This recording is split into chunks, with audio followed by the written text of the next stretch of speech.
What's good YouTube? Welcome back to the channel. My name is Josh. You can call me JD, and in this video I will be reviewing one of the most anticipated models from New Balance in a long time. I will be reviewing the New Balance 550.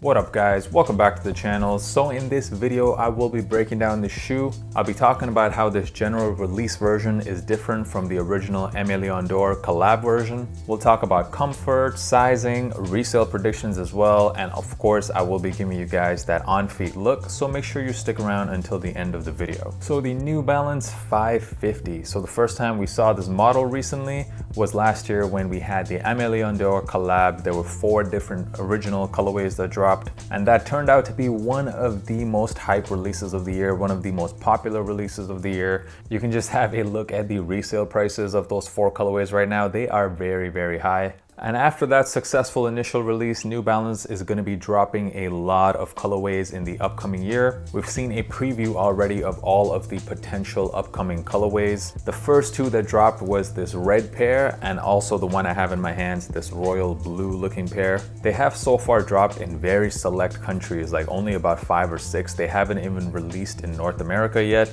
but probably I would say later this month we might see a North American release. When I looked at all of the potential colorways in the upcoming year, there were 2 that really stood out to me as the best looking out of all of them.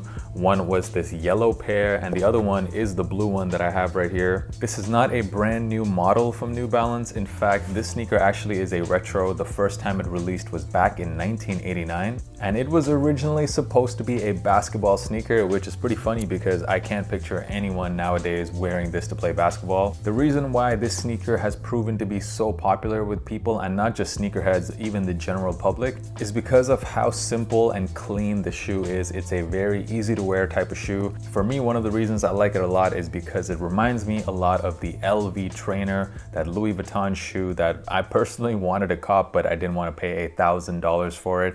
This is a pretty good alternative. The silhouette is very similar. In the last 2 years, New Balance's popularity with the general public has really skyrocketed, and I think last year the sneaker model that did it for them was the 327. That was an absolute top seller for New Balance, pretty much every colorway selling out and everyone wanted a pair. And it looks like in 2021, the 550 is gonna be that next sneaker for New Balance that will be adopted by the mass public. So one thing's for sure, we can no longer call New Balance just a brand for dads. It looks like pretty much everyone is wearing them nowadays. When I heard that we would be getting general release colorways of this silhouette, one of the first questions I personally had was, how is this any different than the Million d'Or collabs that dropped earlier? Because visually, at least from first impressions, it looks like pretty much the same sneaker. I had that red pair of Million d'Ors, which I actually already sold. However, I did make a YouTube video about that shoe, so I simply had to watch that one again to remind me of what made that sneaker a bit different than this one.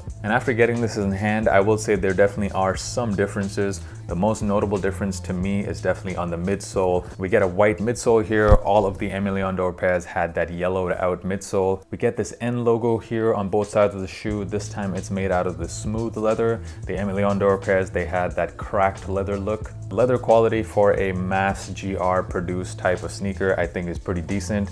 The Million d'Or pairs did have slightly better quality, but not drastically different. The other subtle difference is on the back of the shoe. You have this New Balance logo on both the right and left pairs this time. The previous version, of course, had that Million d'Or logo on the left pair. The tongue of this sneaker features a basketball caterpillar logo. I thought this logo would be just on the ALD pair, but it's also on this pair. But really, in my opinion, when I see the resale prices of the ALD pairs, I cannot justify paying that when you look at the GR version, because it is very similar. As I said, the differences between the 2 are extremely subtle. Okay, yeah, the leather might be a little better and you have a yellowed out midsole, but besides that, it is pretty much the same shoe. For comfort, these sneakers are surprisingly pretty comfortable because they do come with an Ortholite insole, which is not what I was expecting, so these sneakers are surprisingly pretty good for daily use. If there's one, I guess, issue I have with this shoe, it definitely is with sizing. I did get this in my true size, and the issue I have with this shoe is that my heel does tend to slip out a little bit when I'm walking at them. It doesn't feel like my foot is properly in the shoe, but the front of the shoe and the toe area is pretty snug, so I don't know if I would go a half size down. So if possible, I would actually suggest trying on both a true to size as well as a half size down to see what fits you the best. I went with my true size. I'm okay with the slight bit of heel slippage at the back because the toe area is just too tight for me to go a half size down. We're gonna talk about resale as well. Before I do that, make sure you guys are subscribed to the channel if you haven't already done so.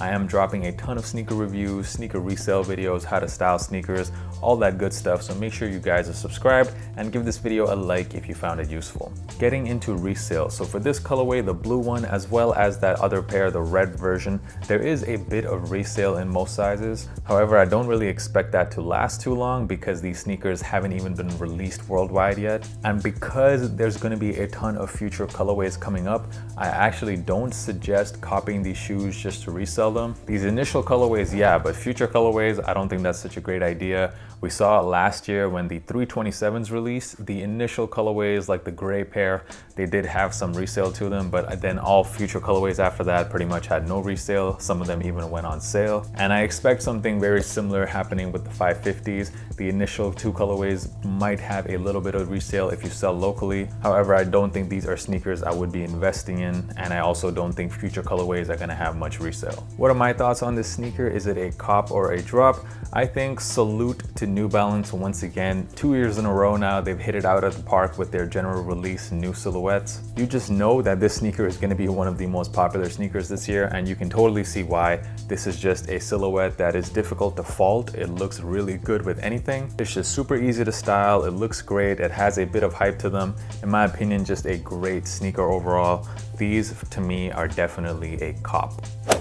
Let me know down in the comments, what do you guys think of the New Balance 550? Is this one of the best New Balance models in recent years? And thank you guys once again for supporting the channel as always. The on-feed portion of the video dropping right now. Until next time, guys, peace.